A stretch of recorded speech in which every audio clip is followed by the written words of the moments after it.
Bienvenidos a un nuevo episodio de Monumentos de España, Ecos de la Historia. Me alegra saludarlos, soy Mateo. Y yo soy Sofía. Es un placer acompañarles una vez más. En este podcast, como saben, exploramos los monumentos más emblemáticos de España. Es una excelente oportunidad para aprender español, ampliar su vocabulario y mejorar la comprensión auditiva. Hoy nos espera un destino verdaderamente singular. Así es, Mateo. Hoy dirigimos nuestra atención a Barcelona para descubrir la majestuosa Basílica de la Sagrada Familia, un templo de fama mundial y una obra arquitectónica sin parangón. Correcto. Y Sofía nos guiará a través de su historia y sus secretos. ¿Están listos para este viaje cultural y lingüístico? ¡Comenzamos! Sofía, para contextualizar a nuestros oyentes, ¿podrías hablarnos de los orígenes de la Sagrada Familia?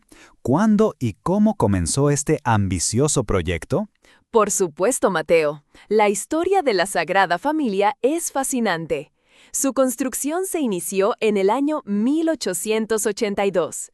Originalmente, el proyecto fue encargado al arquitecto Francisco de Paula del Villar. Sin embargo, al año siguiente, en 1883, un joven y visionario arquitecto llamado Antoni Gaudí asumió la dirección.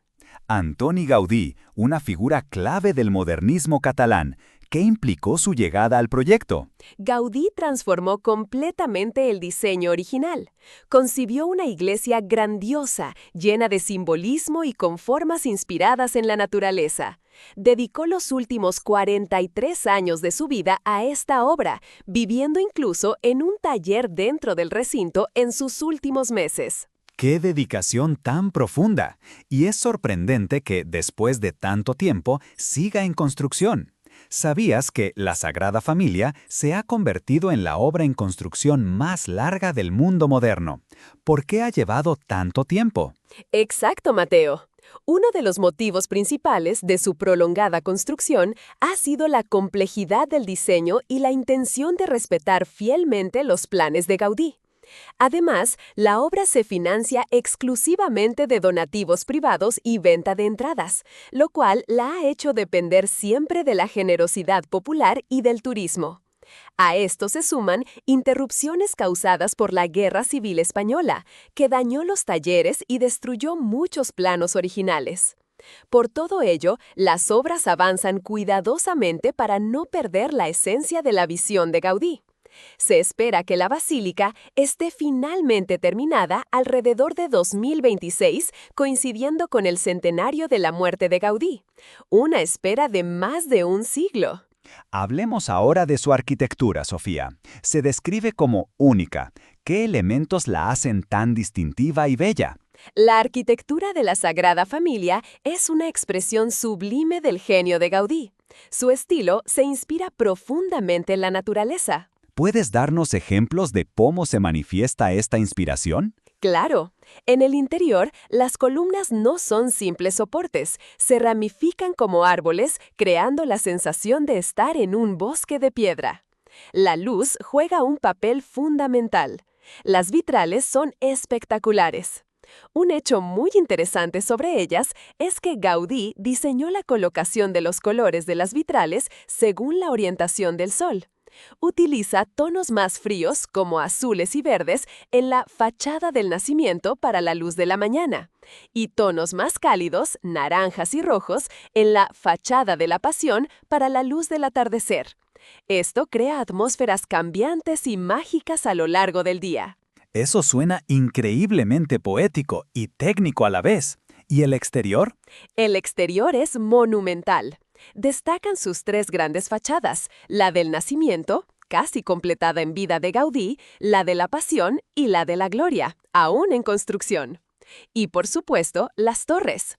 Gaudí proyectó 18 torres, 12 para los apóstoles, 4 para los evangelistas, 1 para la Virgen María y la más alta dedicada a Jesucristo. Cuando la Torre de Jesucristo esté terminada, con 172.5 metros de altura, convertirá a la Sagrada Familia en la iglesia más alta del mundo. Impresionante, un edificio lleno de simbolismo. Es evidente la belleza y complejidad de este monumento. ¿Cuál es su impacto en la actualidad, especialmente para España y Barcelona? El impacto es inmenso, Mateo. Es el símbolo indiscutible de Barcelona y una de las atracciones turísticas más importantes de España. Millones de visitantes acuden cada año, lo que genera un impacto significativo en el turismo local y nacional. Y a nivel cultural, su reconocimiento es global, ¿verdad? Absolutamente. La fachada del nacimiento y la cripta de la Sagrada Familia fueron declaradas Patrimonio de la Humanidad por la UNESCO en 2005. Es importante destacar que Gaudí era consciente de que no vería su obra terminada. Por ello, dejó maquetas y planos muy detallados para que los arquitectos futuros pudieran continuar su visión.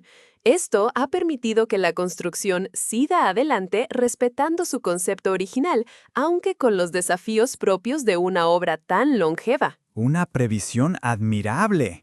Bueno, con esto llegamos al final del episodio de hoy. Ha sido un placer escuchar tus explicaciones y descubrir estos datos tan interesantes sobre la Sagrada Familia, Sofía. Muchas gracias. El placer ha sido mío, Mateo. Es un monumento que siempre ofrece algo nuevo que aprender y admirar. Si tienen la oportunidad, les invitamos a visitar esta maravilla arquitectónica. Es una experiencia inolvidable. Sin duda alguna. Esto ha sido todo por hoy en Monumentos de España, Ecos de la Historia. Les esperamos en nuestro próximo episodio para seguir descubriendo juntos el rico patrimonio español. Suscríbanse a nuestro canal. Les agradecemos su apoyo. ¡Adiós!